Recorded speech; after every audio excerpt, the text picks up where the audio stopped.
Bonjour et que la paix soit sur vous. Vous connaissez cette sensation, cette lutte à l'intérieur de vous-même. Une partie de vous sait exactement ce qu'il faut faire. Elle veut se lever pour prier, être patiente, parler avec douceur.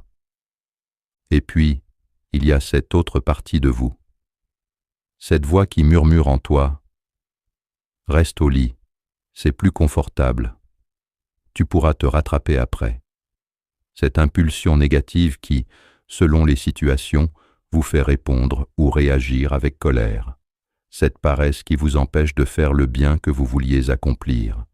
Cette lutte interne, ce combat entre ce que nous aspirons à être véritablement et ce que nos désirs nous poussent à faire le contraire. L'islam lui a donné un nom. C'est le djihad an-nafs, la lutte contre son propre ego. Le prophète Muhammad, paix et salut d'Allah sur lui, l'a appelé le plus grand djihad. Mais comment mener ce combat? Comment faire pour que la meilleure version de nous-mêmes gagne le plus souvent sur cette impulsion négative? C'est un voyage, pas une destination. Et aujourd'hui, je vous propose une feuille de route pour ce voyage, qui, s'il est mené à bien, pourrait être le début d'un nouvel élan dans notre vie spirituelle.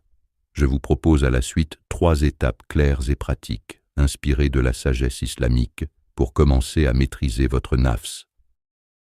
Alors pour commencer, dans chaque lutte, quelle qu'elle soit, il faut absolument maîtriser l'adversaire. Et pour le maîtriser, il faut d'abord le connaître. La première étape est donc celle du diagnostic. Vous ne pouvez pas combattre un ennemi invisible. La première chose à faire est donc d'observer votre nafs, sans jugement, comme un scientifique. Il faut simplement se poser un certain nombre de questions. Quand est-ce que le plus souvent, mon ego prend le dessus? Est-ce dans les embouteillages? Est-ce face à une critique? Ou bien, c'est au moment où vous vous sentez le plus fatigué? Cette pratique, c'est la muraqaba, l'auto-observation. Devenez le gardien à la porte de votre cœur. Identifiez les pensées et les émotions négatives dès qu'elles se présentent, avant qu'elles ne se transforment en paroles ou en actions. Une fois que vous vous êtes trouvé les bonnes réponses et que vous avez ainsi identifié l'ennemi à la porte, il faut donc agir absolument. Cela nous amène à la deuxième et plus difficile étape. Ainsi donc, dès que vous voyez la pensée négative arriver, l'étape suivante est de lui dire « non ». C'est un acte de volonté pure et de grande détermination. C'est le cœur de cette lutte, de ce djihad contre son nafs. Quand la colère monte, opposez-lui le silence. Quand la paresse vous cloue au lit pour la prière, opposez-lui la détermination et le mouvement. Levez-vous sans réfléchir. Quand la jalousie murmure, opposez-lui une invocation en faveur de la personne que vous enviez.